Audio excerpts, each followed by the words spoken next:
What's up, everybody? Erin Coscarelli, Tyler Dragon, back with you for another episode of Bleav in Rams, presented by FanDuel. We've got a lot to chat about because we've been away for 2 weeks. Not you and I, obviously. You and I catch up. We're besties. We talk shop. Doesn't matter. There's still action happening in the NFC West.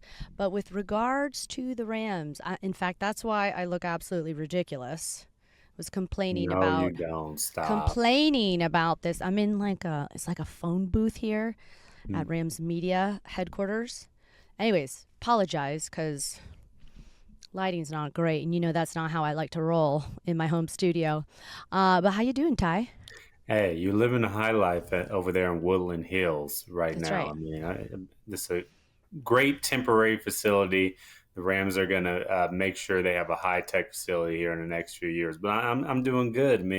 I'm doing better than the Dodgers are doing. Last night was a bad Oh, loss. yeah. I hope they do well today. By the time this podcast is on air, we'll see what they do. But yeah, we got football to talk about. The Rams and the Yeah, Saints this that's right. week. I'm looking forward to the game. This is a team that the Rams should be able to handle pretty easily. Yeah, well, let's hope so because they're coming off a week 7 throttling against the Jaguars, 35-7. So now the Rams, for the first time in a couple years, head into a bye where they feel pretty good about their record. They're 5-2. We talked about it last week. First time they've been a 5-2 record since their 2021 Super Bowl campaign. So, and that was, look, I'm here at Rams headquarters, and Coach McVay was at the podium. Stafford was at the podium. Devontae's going to be talking in a little bit, and then we're going to have open locker room. And it was funny because one of the questions that I had asked McVay was, this is a different bye you get to have, Hmm. compared to previous couple of years. What's the momentum? What's the mentality like with the young guys too, right? Because it wasn't just winning games; it was the way they won games and Hmm. the sort of challenge that was bestowed upon them, having to go to Baltimore. Then they lose Puka, and then they go to London, and then they come all the way back, and then they have the bye, right? And he said I was probably in a better mood than I've been in previous years, but also it just feels really good, to be in this position. We're not taking any teams lightly, and just because the Saints happen to be 1-7. We've seen how this plays out when a 49ers team came to town. And despite Hmm. all the injuries and literally playing against several backups, the Rams just weren't able to get it done. So it's an NFL team, doesn't matter the record. The Rams are taking it serious. And Coach McVay had a lot of accolades to share about his thoughts on how his offense performed. But before we get into the Rams, there is a little bit of news, right? Yeah. They made a move in before the trade deadline, which is November Hmm. 4th. How do you feel about the Roger McCreary addition in the secondary? I like it. I mean, listen, we've talked about the Rams needing to fortify their secondary and their linebacker unit, and they did so. I was listening to Sean McVay's press conference a few days ago, and they liked him from when they played the Titans earlier in the season. Liked Right. how he competed in that game. Liked his film after that game. And the Titans are a team that's believed to be sellers heading towards the November 4th deadline, as well as the team the Rams are playing in the Saints. So I like the move, especially because the Rams have had some injuries in the secondary. And Mm-hmm. this is a guy, as Sean McVay said, adds depth, much Yeah. needed depth to LA secondary. Yeah. Yep. Yeah. Akala Witherspoon's been out since week 2. Hmm. And the Titans receive a 2026 conditional 5th-round pick. The Rams will receive a conditional 2026 6th-round pick. Do I have that right? Along with McCreary. Hmm. And since Akela's been out, they've been sort of rotating their secondary with Kobe Durant, Emmanuel Forbes Jr., Darius Williams. And for you, Would you say that on the defense, when it comes to the defense, their secondary is their like weakest link? I will say that in the middle of their defense, the linebackers, the inside linebackers to be specific. I mean, and I'm just looking at some of the games that they lost. Teams were taking advantage of the middle of the field. Uh, Teams are taking advantage of this outside and in the corners. And so, shout out to Les Snead and Sean McVay for addressing at least the secondary. And listen, when you have edge rushers and a defensive line and a Puna Ford and a Byron Young and of course a Jared Verse and a Braden Fisk, they Mm-hmm. can cover up a lot of the issues that you have in the back Mm-hmm. end of the defense.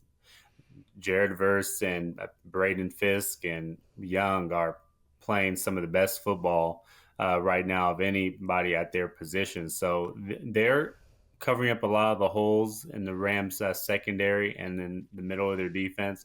And if they continue to play at a high level, then it's not a huge problem. I was just nitpicking to say, if the Rams are going to be this Super Bowl contender, want to get over the hump, get past the NFC Championship game, and maybe play in Santa Clara, that's a couple Mm-hmm. areas that they need to upgrade. And they're in the process of doing it, especially with the trade Mm-hmm. this week. Yeah, and Coach McVay did speak about when he was asked about the defensive line, what was the reason that they're having so much success? I want to say the team's what, third in points allowed. They're second most in sacks with 26. Mm-hmm. And you're seeing from top to bottom the team sort of start to gel. And Coach was telling us about how it just starts early downs. And what Mm-hmm. he says, he used the word collaborative effort. So I think for these guys it's been really cool to watch them mature. He used that word a lot too. Mature together, evolve together, understand the timing. And obviously you're seeing that make an impact. They haven't had the hardest challenge in terms of quarterbacks, right? Mm-hmm. They didn't have Lamar when they played the Ravens. And then this week, you know, Spencer Rattler is getting benched, Yeah. and we're gonna see another backup. So it's not Tyler like, Shough, a rookie. yeah. I mean, Jared Verse and company are licking their chops, guys. Yes. Licking. I would not. I mean, I did a little post on Instagram about like Halloween, and I'm like, this guy is gonna be. It's gonna be a not He's going to be seeing fun. ghosts. He's gonna be seeing ghosts. I swear, Tyler, you're the best. But it's definitely been fun, would you say, to watch this young defense mature, and even like you mentioned how if they feel like there's respective holes in the secondary, they make good decisions, right? I mean, and you've mentioned you love Nate Landman.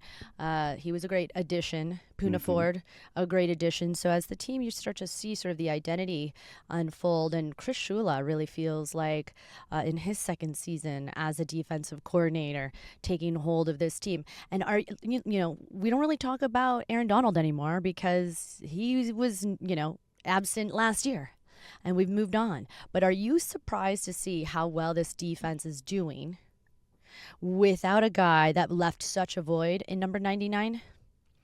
Yeah, of course. And I'm going Mm-hmm. back to last year. I mean, and yeah, I'm calling myself out. Before last season, we were doing this show, and I was saying the Rams Yeah. defense is going to have a huge step back.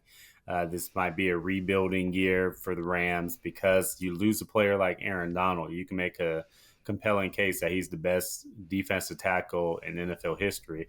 Make a case he's the best defensive player in NFL history. He was just that good. So you lose a player of Mm-hmm. that caliber, a first ballot Hall of Famer, logically, Yeah. realistically, your team is going to take a couple steps back. Without Mm-hmm. Aaron Donald, the Rams don't win Super Bowl. However, Sean McVay, Les Snead, the defensive staff, they really rebuilt and revamped Mm-hmm. the defense. You trade away Jalen Ramsey, you draft Right. Jared first, you draft Braden Fisk, you this year you get a Puna Ford in free agency, and really in Byron Young's playing at a high level, and you mold all those together, and within 2 years after Aaron Donald announced his retirement, you have one of the best defensive line in football collectively. Now, Mm-hmm. are any of those players Aaron Donald and as dominant as him individually? No. But when you put all four of them together Yeah. collectively, it's a better defensive line than when Aaron Donald played, because Aaron Donald was a force multiplier. He would take on double teams, and other people would benefit and reap the rewards because of his dominance, and then he would beat the double teams. Mm. These guys, it's hard to double team just one player Mm-hmm. because they're all pretty good and have a really good pass rush win rate. I mean, you look at a Byron Young and you look at a verse. They all can win one-on-one matchups against Mm-hmm. guards, against tackles, and Braden Fisk in the middle and Puna Ford. So they're all disruptive in their own right. So it's hard to double team any one of those Mm-hmm. guys. So all those guys are able to reap the rewards off of that, because when everybody's good, you can't really key in on one Mm-hmm. person. And so that's why Byron Young's having an excellent year, because maybe sometimes the offensives try to chip to Jared Verse and have a running back or a tight end over there, kind of double teaming him a little bit, and then Byron Young goes off. So Mm-hmm. it's collectively as a unit, this is one of the best defensive line groups in all of football for sure. Yeah, absolutely. I mean, that's why I did my little scary seeing ghosts commentary on social media, because just looking at the stats alone, so Versus generated 42 pressures, Byron 34, Verse, I want to say he has 28. I'm sorry, excuse me. I'm sorry. Kobe Turner has 28, and just the three of them alone have 20 sacks combined. They're pressuring the quarterbacks, not Mhm. blitzing as much, but just like you said, putting enough pressure on somebody to make them make mistakes. I'm actually curious. I don't think I did the numbers on the amount of turnovers the opposing team has had in terms of interceptions or mistakes or fumbles, but I think it's a lot. I think it's, Mhm. it's in the top 10, but please don't quote me on that. Yeah, they lead the NFL in most QB pressures so far this Mhm. season. So that certainly says a lot. They lead the league in defensive uh, EPA. They rank second, but I think it's actually third in allowed points per game. And yeah, they just make their presence known. And it's really interesting too, guys. If you didn't listen to us during training camp, one of the things that was really funny was Jared Verse was talking. Sorry, I thought I just felt an earthquake.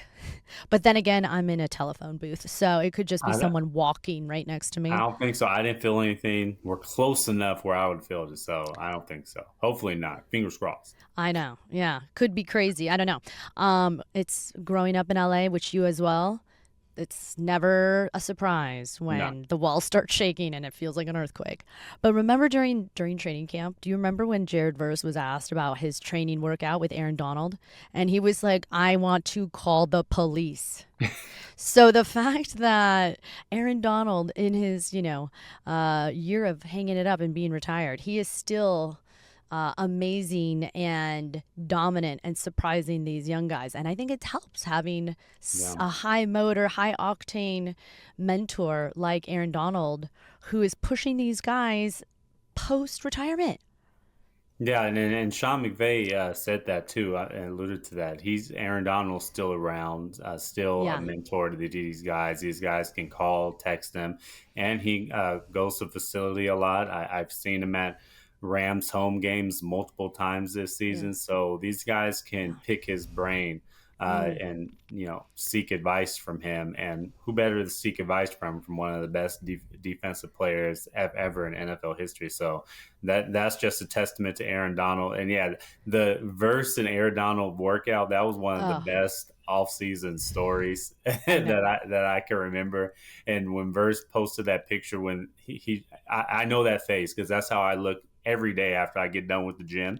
And so, and so for him to have that face after that workout, it was just hilarious to me. Yeah. But shout out to him for going and having a confidence to challenge Aaron Donald to a workout. I Yeah. know I wouldn't do Yeah. I mean, it. listen, it's Halloween coming up, and that man still looks like Hulk. He is massive. He is scary. And you're absolutely right. It's nice when you see him in the building. The guys have so much respect and reverence for, his knowledge, his expertise, and they're so welcoming to have him back, obviously. Mhm. And I think he's made a lasting impact on Yeah, this team. for sure. And you have to wonder, here if we talk about what the odds makers have said for the Rams, it's double digits with the Saints coming to SoFi at home, facing a rookie, obviously 1-7. He was named the starter this Tuesday. Um, do you feel like 14 and a half? Are the Rams able to cover the spread? Is that a fair number? Because that's a lot of points. 14 and a half is high. They're basically predicting a blowout.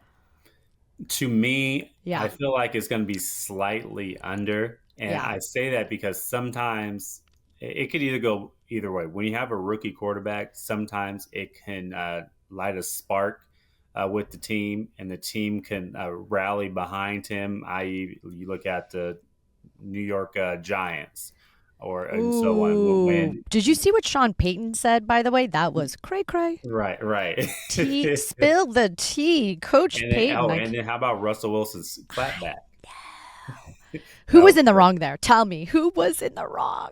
I would say Sean McVay because Yeah, he did that unprovoked and called out Russell Wilson. You didn't need to do that. You didn't need to yeah. shoot a man while he's down. Russell Wilson's arguably a Hall of Famer. You can debate whether or not he is or not, but he's won a Super Bowl. He's clearly at the end of his career and past his prime.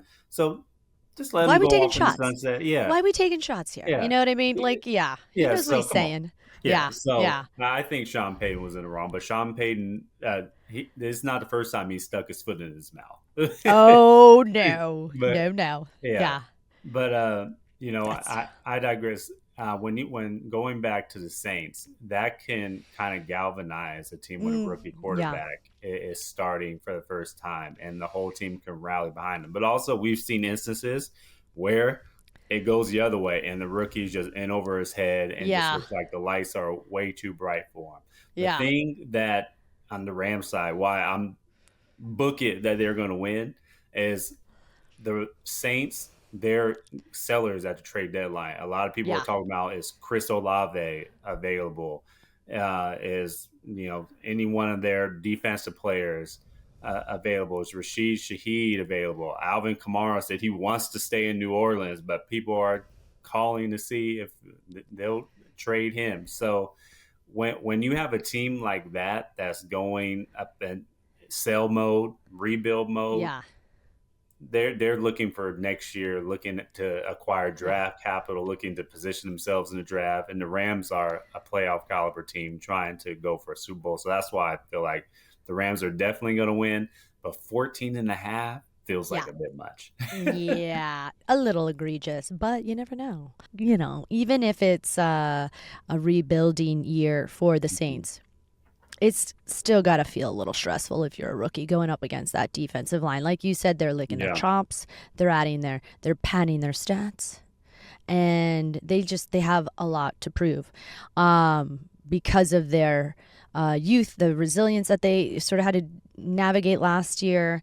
And I think they want to be taken seriously. And they Mhm. really, I feel like this Rams team, up until this last week, excuse me, not the bye, but the week before, really, there was a lot of question marks about this team, especially when it came to consistency, right? Whether they played Mhm. up or played down to whoever their opponent was. And you talk about losing to a backup. The Rams got, some haymakers against the Niners, whatever week that was. Week 5, I want to say. Yeah, I Um, was there. I saw that prime yeah. time. It was Thursday night, I Oh, that's believe. right. And the Yeah. 49ers, it was, you would Yeah. think that the Rams would be able to beat a Niners team that was severely undermanned. But yeah, it was the Christian McCaffrey It was the show Christian the whole McCaffrey show. time. Yeah. Yeah, Fred Warner played Yeah. well. Hopefully, he can come back strong after his season-ending injury. But yeah, Yeah. Yeah. Well, guess what? They get to face the 49ers next week. So that's probably, this might be a let's build on this can't be a trap following game week. though. Can't be a trap game. Cannot be a trap game. Do we feel good about what we talked about with the defense? I think we can put the defense to rest. Should we like sort of dive into the offense? Because the other thing that we had, like I mentioned, McVay at the podium, but also Stafford. And one of the questions I was asked by, I want to say it was Nate from The Athletic, he asked, and this has been my question all week long, is you have a game where Puka's not in and you Mhm. toss the ball to 10 different receivers and you run that 13 personnel 40% of the time, like we've discussed. How does that offense evolve? How do you feed so many different receivers? Obviously Tutu Atwell on IR now, but you're going to see other guys step up. Jordan Whittington was discussed today. And man, that guy can run. He's got so much speed, Whittington does. So obviously they're going to miss Tutu Atwell. And real quick, an update on him. Coach was asked, does he expect to miss just the 4 weeks on IR? And coach said he Mhm. doesn't envision him being on IR any longer than that. So it'll be nice Mhm. to have him come back week, 13? See, I'm not great at math, but yeah, Yes. neither are you because you just hesitated. So week 13, 2-2, or it could be week 14, right? Because anyways, doesn't matter. He's coming back in 4 weeks, guys. Okay. But in the meantime, it was great to see Devontae, 3 touchdowns. Like we mentioned last week, the rookies getting in on the action. And then, of course, you're seeing the plethora of diverse portfolio with so many different receivers and tight ends. And it just must have been a field day for Sean McVay. But when you have so many receivers to feed, Mhm. how do you prioritize that?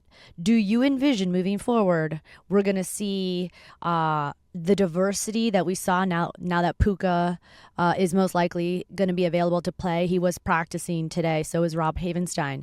But how do you see that getting shelled out with Puka now back in the lineup potentially?